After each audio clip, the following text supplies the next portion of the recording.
Welcome back to Fade the Mahoney. This is the official gambling preview of MLW's World Series between the Eastern Eagles and the Metro Magic.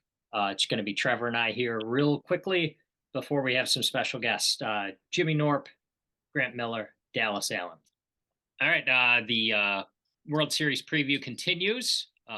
We are graciously joined by G Money, Grant Miller. Where are you driving to right now, Grant? We're going to the South Bend Airport, baby. Hotlanta, here we come. Look at that. We've got Grant on the way to the big series. So we appreciate you taking the time. Be safe while you're driving. First off, congratulations on the big unexpected sweep. That was exciting. Why don't you just share with everybody your thoughts on the contributions, maybe the unexpected contributions from just about everybody and how it felt. Whatever you want to talk about that series against the Preds, go for it. Yeah. No, I think that it was fun watching last night because it just remained. I was even texting some of the guys. I didn't remember all the details. And yeah, I mean, the contributions across the whole team was fantastic. I mean, you can't ask for a better team effort there. I mean, literally everybody in our lineup on our roster contributed in some way or another.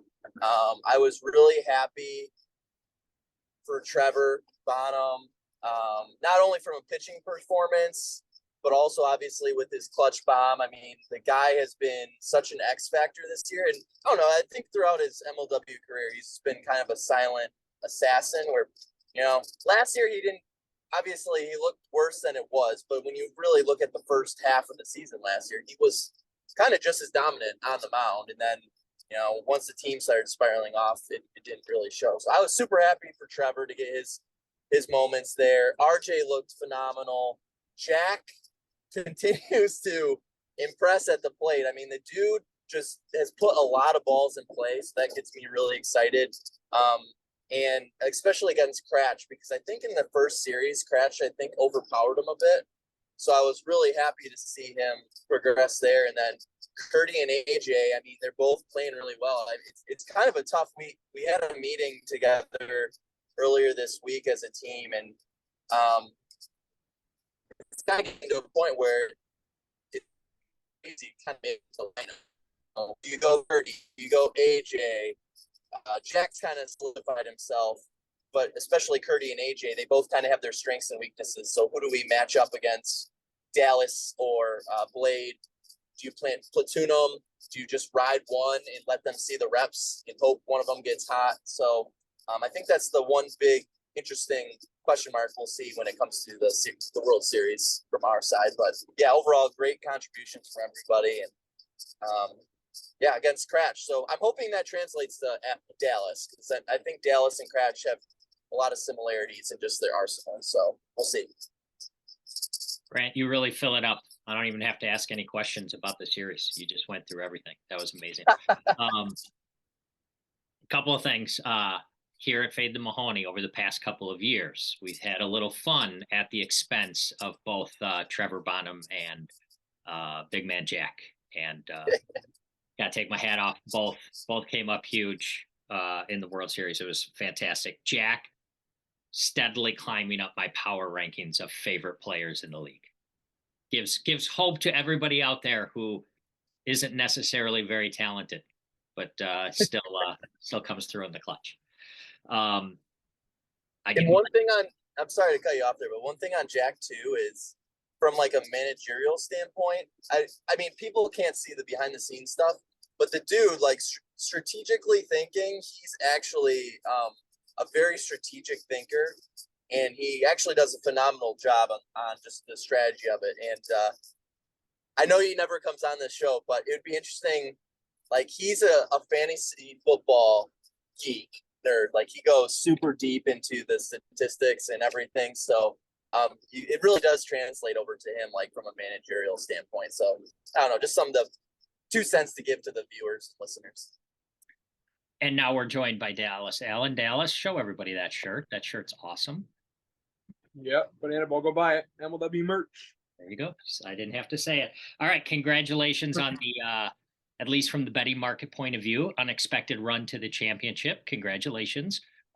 Give us your thoughts. Give us your thoughts. How's it feel?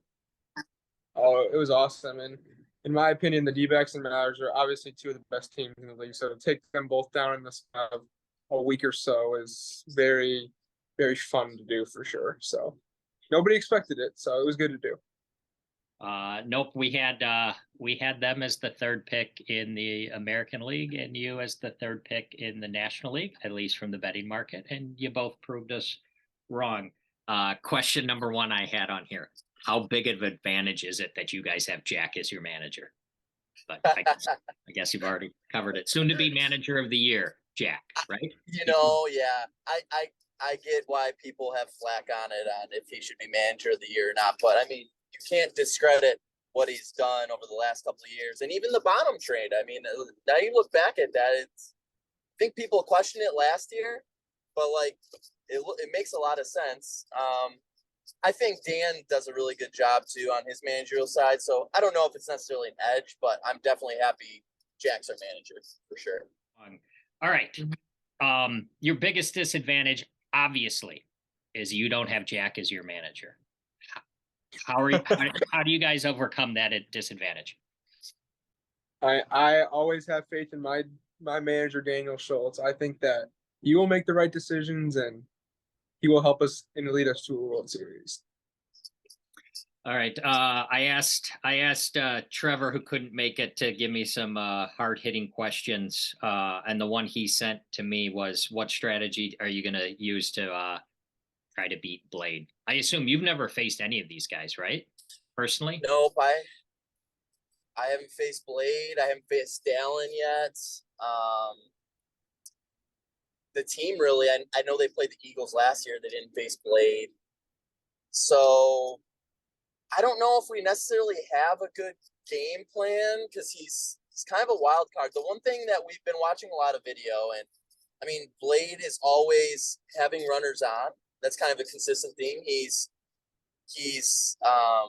gets wild, but he's wildly effective. I think that's why he's so tough to hit, is you don't really know when it's going to be a strike, when it's not. And his ball is so inconsistent on the way it moves. You know it's going to be some form of a drop or a curve, but it's just so inconsistent that I think it's tough to barrel up. And then he's mixing in enough balls all around the zone that you're not really sure where it's going to be. So I think us just being patient will be key. I think for that reason, that's good because that's one of our strengths. But at the same time, if he's throwing a lot of strikes, I could see that being troublesome for us because we might almost be too patient with him. So it's kind of like a catch-22 with Blade. He kind of concerns me in that way, actually. Do you think they'll do every other game like they've been doing recently between Dallas and Blade? Yeah, I do. And I think we'll do the same, really. I mean, we'll see how the games go, but I think that's our plan too, just because RJ and Trevor they balance each other out so well. You have the high release point and maybe the lowest. People don't talk about that, but Trevor might have the lowest release point in the MLW with how short he is, and he kind of gets that knee on the carpet almost. So they balance each other out. 2-run home run and a perfect game. That's a pretty good championship series for a guy that we used to like to poke a little fun at. So congratulations to Bonham. All right. I've got a question here that I got from my partner, Trevor, who couldn't make it. This is what Trevor had to say. What do the Eagles think they can do differently against the Magic's lineup that others' team haven't done correctly? So obviously, like, people would say don't pitch to Grant, but obviously you saw in the Pred series that 3 of the 5 guys in that lineups and Bames both 1 and 2 hit a home run. So it's tough to say you can pitch around a Grant, especially since Trevor and Jack are both getting hot. But my key right now is to be smart and try to outsmart the hitters. Obviously, Grant is a very smart hitter and he's been doing it for a while. But you just got to try and think what they're thinking and try and mix it up with them. And hopefully things work out. Because obviously the Magic have proven that they're a great team. So. All right.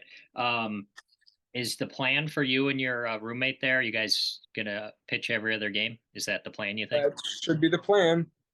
Unless something goes horribly wrong, but that should be basically what happens.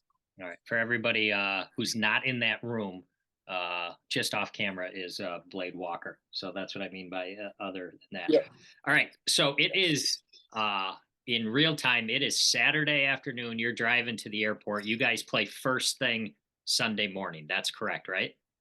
Yes, correct. All right. What are the plans for the evening? Anything team related, meetings, strategy sessions, video watching? What do you got going on? We well at 5 o'clock in Atlanta, and actually I'm going to be the only one who's a little late to this. We have a dinner slash, I think they're doing some kind of like fun thing video sesh with this, but MLW is doing like this dinner video session thing in Atlanta, and then after that, yeah, it's just going to be team time. We'll obviously spend that time probably just talking about what we want to do and how we want to attack Dallas and Blade, and how the pitchers want to attack some of the Eagles hitters. We've already done some of that just over the last couple of weeks, sending texts in the group chat like, hey, think of this, think of that, be aware of, you know, what this guy likes to swing at and what he seems to not. So yeah, a lot of that's going to be happening tonight for sure. All right. What are the big, you guys are in a hotel in Atlanta. We are talking to you the night before the game. Again, as I've said before, all the players we're talking to them before this is played. What are the plans for Saturday evening? Right now we're just kind of chilling out since we have an early morning tomorrow. We have to wake up at like 6 o'clock in the morning and we're walking to the stadium. So About to watch Ohio State catch a dub. yeah, Ohio State fan here, boo. Nobody likes them. So yeah, we're watching we're kind of gonna chill out, watch some football, college football, and then get a good rest for the games tomorrow. Okay. Any video strategy session, anything like that? Or have we done that? I'm pretty sure both teams have been watching film. Us Eagles had a couple practices throughout at the Meadows, so we got together for I think we went twice. So just to keep the rust off and just stay loose and just have fun tomorrow. Obviously, playing in front of a big crowd is a little nerve-wracking in one of the biggest stadiums in the world. So it'll be a great experience tomorrow.